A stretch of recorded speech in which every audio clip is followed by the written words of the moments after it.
the African, Caribbean and Pacific Group of States hosted a historic conference on renewable energies in view of reaching a common position ahead of the United Nations annual climate change meeting.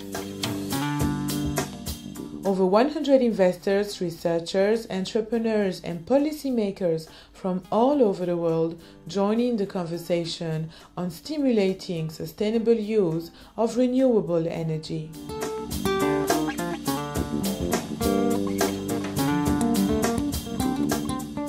Above all, we have to accept that current sources of energy that we're depending on have simply not met the demand. 1.6 billion people in developing countries have no access to energy at all. 2.5 billion use biomass energy. It impacts on health. Rural clinics, you cannot store medicines because there's no power. People are sick, and certain basic procedures cannot be undertaken if they have to rely on availability of electrical power. Education, children are forced to use candles and kerosene, which are not very healthy. The cooking at homes, using firewoods and the smoke that it generates, the problems of upper respiratory diseases and sickness. So these are all consequences of not having cheap, dependable, renewable energy. There is a myth in ACP countries, and all these events I see the same myth about PV technology. Because a lot of people think that PV technology is very expensive. Technical costs are decreasing very fast year by year. We have to bet on distributed generation. We have to bet on this decentralized generation. And they still want to have big lines of transmission, their own national big grid. They still want to bet on fossil fuels when this is not the key, because renewable energy is scalable to lose the control of the power generation. It's not so easy to come up with, single, simple solutions. I think it has to be the problem of energy in general, access to energy, affordable energy, and then specifically renewable energy and energy efficiency has to be tackled from all sides. It's a regulatory environment, it's also the business climate, it's governments being totally behind actually launching these kind of programs and then really following through on their promises as well. In West Africa, we have, I can see, enormous resources of the major renewable energy sources. Now would have hydro.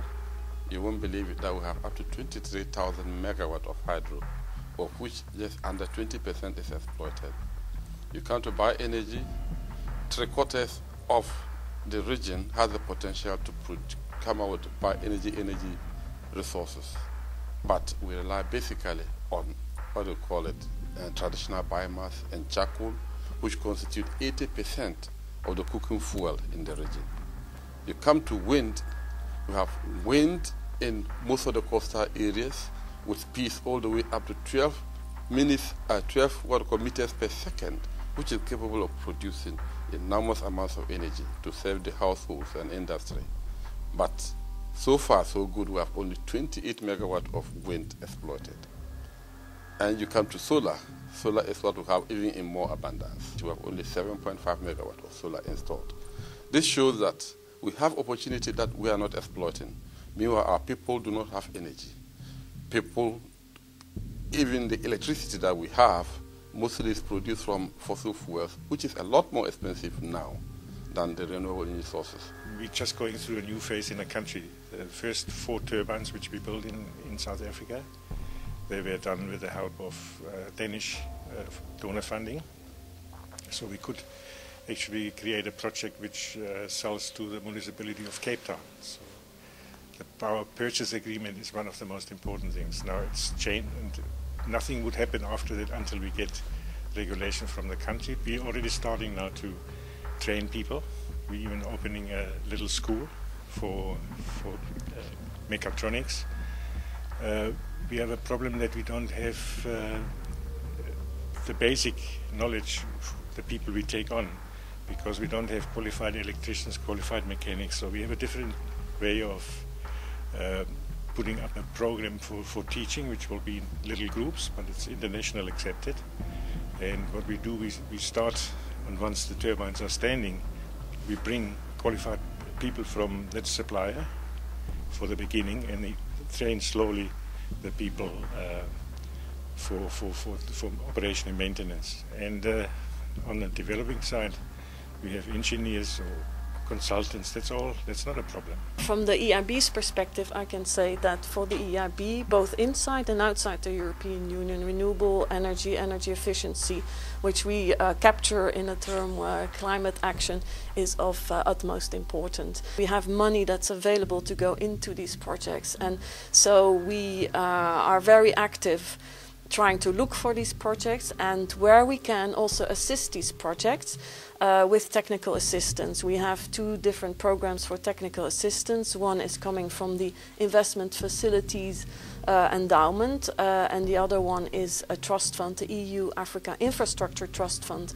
that we can also tap into to assist project developers, but also governments, to develop renewable energy and energy efficiency projects.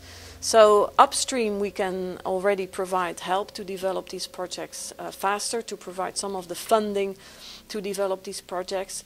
But then when actual projects are there, we are ready to help with loans. So our main product is to provide senior loans.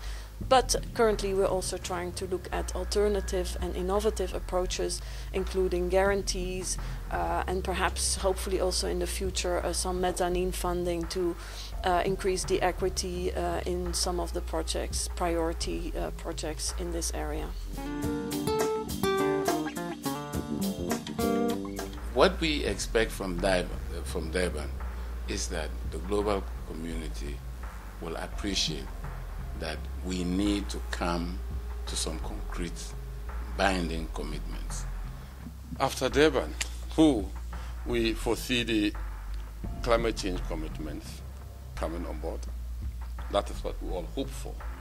So, and if they come on board and there's a framework for the implementation of these funds, then we should see a rapid growth in renewable energy technologies.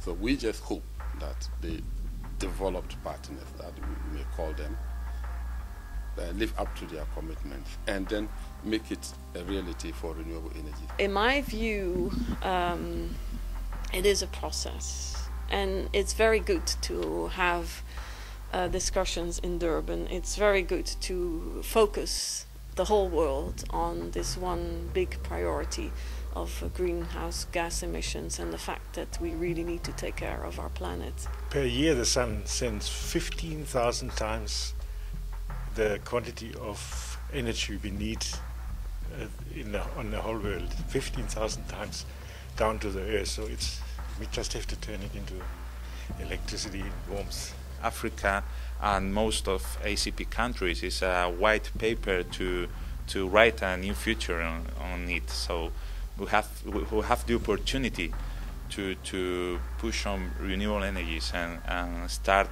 well from the beginning. Climate change talks will resume in Durban at the United Nations Roundtable, where it is hoped the international community will come to an agreement on how to address what many call the 21st century global threat. The conversation goes on.